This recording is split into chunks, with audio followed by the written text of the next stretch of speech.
Alrededor de 2003 o 2004, mi madre, que siempre ha sido una persona muy racional y escéptica, me contó algo que jamás podré olvidar. Mi madre nunca ha creído en fantasmas ni en lo que algunas personas llaman errores en la Matrix o universos paralelos, y mucho menos en lo que se podría considerar una experiencia sobrenatural. Siempre ha sido pragmática, una mujer que prefiere lo tangible, lo real, lo explicable. Sin embargo, la historia que me contó aquella tarde cambiaron esa visión, aunque solo fuera por un momento. Era una noche tranquila cuando ella se acercó a mí, visiblemente desconcertada.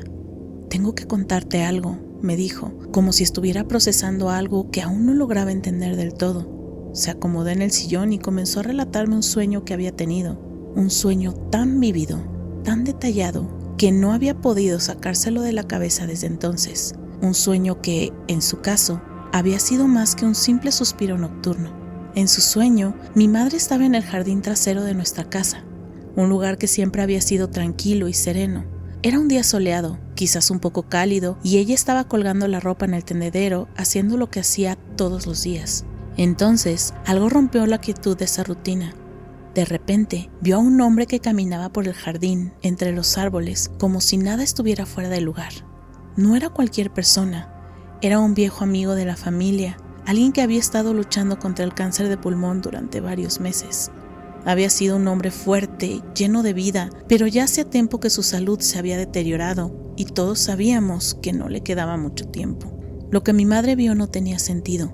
En su sueño, este hombre se acercó caminando entre los árboles, con una sonrisa en el rostro tan saludable como siempre lo había sido. No parecía enfermo, no parecía haber pasado por meses de dolor y sufrimiento. Al contrario, se veía radiante, como si todo lo que había sufrido se hubiese desvanecido por completo. Él estaba vestido con un uniforme de piloto, algo que mi madre nunca había visto antes. No solo eso, sino que el uniforme le quedaba perfectamente, como si fuera el traje de alguien que hubiera estado volando por los cielos durante años. En el sueño, mi madre no podía entender qué estaba pasando.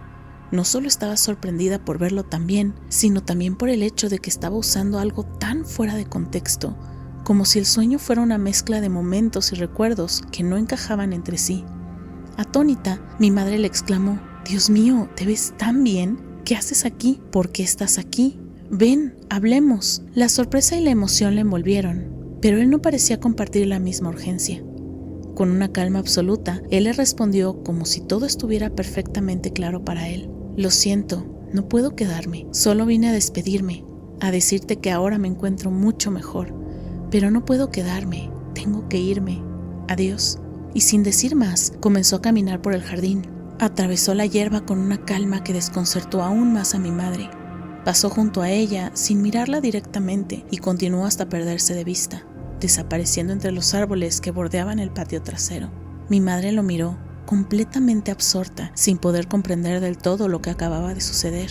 No había ninguna sensación de angustia, solo una extraña paz, como si el hombre realmente estuviera bien, como si su partida fuera solo un acto de despedida tranquila, un acto que no podía explicarse. Lo que sucedió después fue aún más inquietante. Mi madre despertó de golpe, como si algo en el sueño la hubiera sacudido de su letargo nocturno. No podía sacarse de la cabeza la imagen de su amigo caminando hacia el horizonte, tan lleno de vida. Pero como siempre hacía al despertar, miró el reloj de la mesita de noche. Era un gesto automático, sin ningún motivo especial, pero algo le impulsó a hacerlo. Miró la hora, 5:23 de la mañana. No le dio mucha importancia al principio. En esos momentos, la mente todavía está atrapada entre el sueño y la vigilia, y los detalles, aunque extraños, pueden quedar envueltos en un velo de indiferencia. Pero lo que sucedió unas horas después, cuando el teléfono sonó, cambió todo. Era la esposa de su amigo. Con una voz temblorosa y quebrada, le dio una noticia que ninguno de nosotros quería oír. Él había fallecido esa misma mañana, exactamente a las 5:23 a.m. Esa hora, la misma que mi madre había visto en su reloj al despertar. El mismo momento exacto en que su amigo, en su sueño, le había dicho adiós. Mi madre quedó paralizada. No podía entenderlo, no podía procesarlo. Había sentido que algo muy extraño había ocurrido, algo que iba más allá de lo que la lógica o la razón podrían explicar. Era como si el tiempo y el espacio se hubieran doblado en ese instante, permitiéndole vivir una despedida que trascendía lo físico. A medida que los días pasaron, mi madre no podía dejar de pensar en ese sueño. No era un sueño común, ni siquiera una visión, era algo que la había tocado de una manera profunda y real. Sentía que de alguna manera su amigo había cruzado la delgada línea entre la vida y la muerte para dejarle un último mensaje, que él estaba bien y que ya no sufría más. Y esa despedida había sido tan clara, tan nítida, que incluso después de la muerte, ella sentía su presencia, como si estuviera allí en el jardín con ella, caminando por el mismo sendero que él había recorrido en su sueño. Por un tiempo, mi madre intentó racionalizar lo sucedido. Quizás fue solo una coincidencia que el reloj marcara exactamente esa hora. Tal vez era solo el subconsciente jugando trucos con ella. Pero nada podía quitarle la sensación de que había habido algo mucho más profundo, algo que no se podía tocar con la lógica, pero que sí se podía sentir. En las semanas que siguieron, lo que mi madre había vivido comenzó a convertirse en una especie de enigma en su mente. ¿Era posible que los lazos entre los vivos y los muertos fueran tan fuertes? ¿Que las fronteras de la realidad pudieran desdibujarse en ciertos momentos? ¿O tal vez, solo tal vez, nuestro entendimiento de la vida y la muerte estaba limitado y había cosas que no podíamos comprender, pero que sucedían de todos modos? Aunque nunca lo mencionó nuevamente, esta historia marcó un antes y un después en la forma en la que mi madre veía el mundo. No dejó de ser una mujer racional, pero algo en su interior había cambiado, como si una pequeña grieta en su percepción hubiera dejado entrar algo extraño y misterioso, algo que no podía ignorar. A veces, cuando pienso en esa historia, me pregunto cuántos otros momentos en nuestras vidas ocurren sin que los veamos, cuántas conexiones invisibles existen entre nosotros y aquellos que ya no están. ¿Es posible que, en algún nivel, los muertos realmente puedan hablarnos? O tal vez, solo tal vez, la muerte no es un final definitivo, sino un punto de partida para algo aún mejor. Hace 15 años, en una madrugada que parecía no tener nada de especial, viví algo que marcó mi vida de una manera que aún me cuesta explicar. Todo comenzó en la casa que Julieta y yo habíamos comprado poco después de casarnos. Estaba en las afueras de la ciudad, aislada, rodeada de árboles y con un jardín que se perdía entre la penumbra. Había sido nuestro refugio, un lugar tranquilo donde criar a nuestros hijos. Sin embargo, desde el principio siempre tuve la sensación de que esa casa guardaba algo, como si las paredes observaran en silencio. Esa noche Julieta y yo estábamos profundamente dormidos cuando un estruendo ensordecedor nos despertó. No era un ruido cualquiera, fue un golpe seco, profundo, que resonó en toda la estructura. Las paredes temblaron, los vidrios vibraron y el suelo pareció sacudirse bajo nuestros pies. Me levanté de un salto, el corazón latiendo con fuerza, mientras intentaba procesar lo que acababa de ocurrir. Mi primer pensamiento fueron los niños. ¿Y si uno de ellos había caído de la litera? Corrí hacia sus habitaciones con Julieta detrás de mí. Al abrir la puerta me encontré con algo que me dejó perplejo. Ambos dormían profundamente, intactos, ajenos al caos que había sentido en el resto de la casa. La escena era surrealista. La paz en sus rostros contrastaban con el temor que me invadía. ¿Qué fue eso?, me preguntó Julieta con su voz temblando. No tenía respuesta, lo único que sabía era que algo estaba terriblemente mal. Decidí revisar la casa, encendí las luces y recorrí cada rincón revisando ventanas, puertas y cerraduras. Todo estaba en su lugar, no había señales de intrusión, ni ventanas rotas, ni rastros de que alguien hubiera entrado. Sin embargo, esa sensación de ser observado, de no estar solos, era casi insoportable. Cada paso que daba sentía como si algo me siguiera, algo que no podía ver. Voy a salir al jardín, le dije a Julieta. Ella me miró con preocupación, pero asintió. Afuera, la noche era oscura, sin luna, y el viento soplaba entre los árboles, haciendo que las ramas proyectaran sombras inquietantes en el suelo. Caminé alrededor de la casa con una linterna, iluminando cada rincón. Busqué pisadas, ramas rotas, cualquier indicio de que alguien estuviera ahí, pero no había nada. Solo el silencio y una sensación que no podía describir, como si el aire mismo estuviera cargado de algo que no pertenecía a este mundo. Después de lo que sentí como unos 10 minutos, decidí regresar. Al entrar, Julieta estaba pálida, con los ojos llenos de lágrimas. ¿Dónde estuviste todo este tiempo?, me preguntó con una voz quebrada. La miré confundido. Acabo de salir, fueron unos minutos, respondí, pero ella negó con la cabeza furiosa y asustada. Han pasado 3 horas, Esteban. Te busqué por toda la casa, te llamé una y otra vez, pero no estabas. Salí al jardín y tampoco estabas ahí. Me quedé helado, no podía ser cierto. Para mí habían sido solo unos minutos, pero el reloj en la pared y la desesperación en su rostro decían lo contrario. Nos quedamos en silencio, incapaces de entender lo que estaba pasando. Esa noche no dormimos, nos acostamos con las luces encendidas, pero la tensión en el aire era asfixiante. Era como si algo nos rodeara, acechando en las sombras, esperando que cerráramos los ojos. Al día siguiente intenté retomar mi rutina. Tenía un trabajo como pintor en una casa del centro. Por un rato todo parecía volver a la normalidad, pero mientras trabajaba mis ojos comenzaron a picar. Al principio pensé que era polvo o pintura, algo que pasaba todo el tiempo, pero el ardor empeoró. Sentía que mis ojos me quemaban, como si estuvieran siendo atacados desde dentro. Mis compañeros alarmados me llevaron al hospital. Ahí los médicos quedaron perplejos.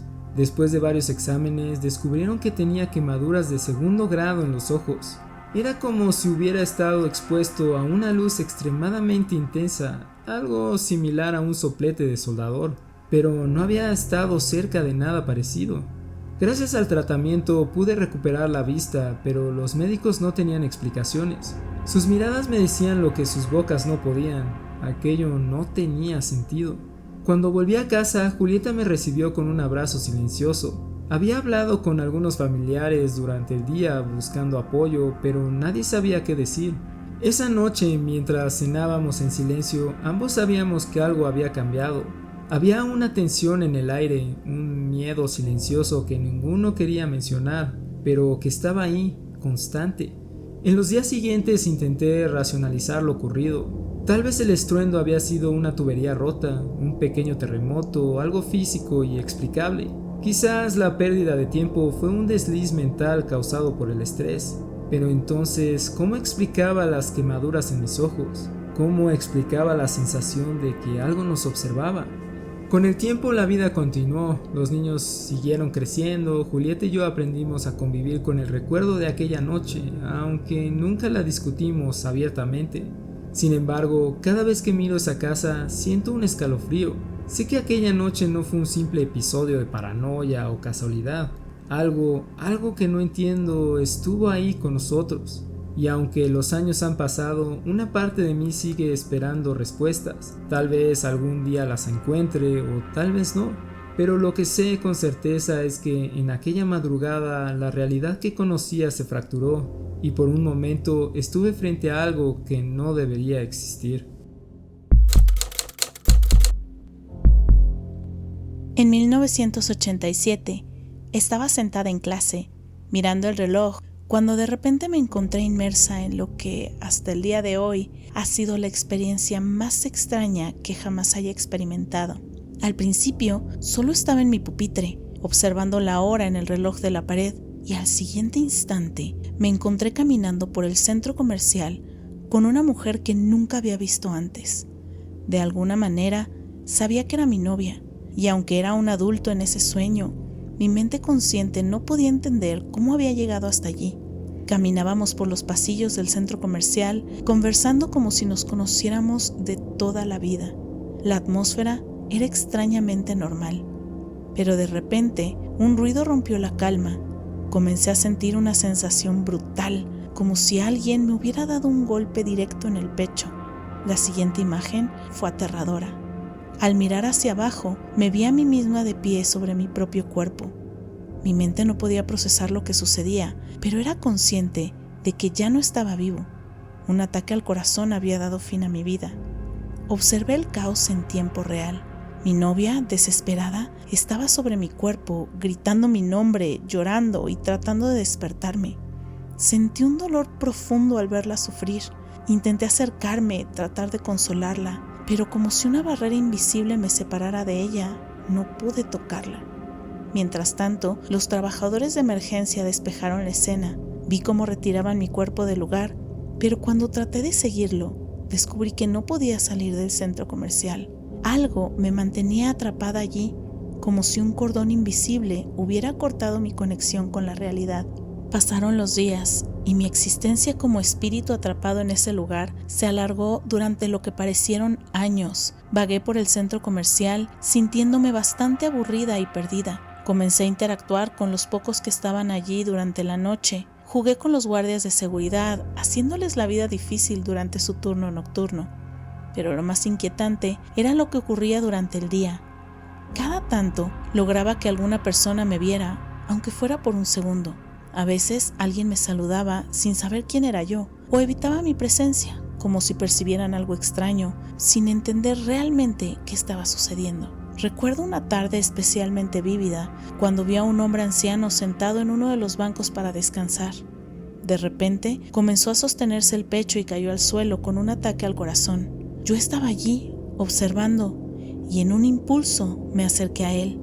Era como si yo pudiera sentir su angustia y me acerqué a su lado tratando de consolarlo, aunque sabía que no podía tocarlo.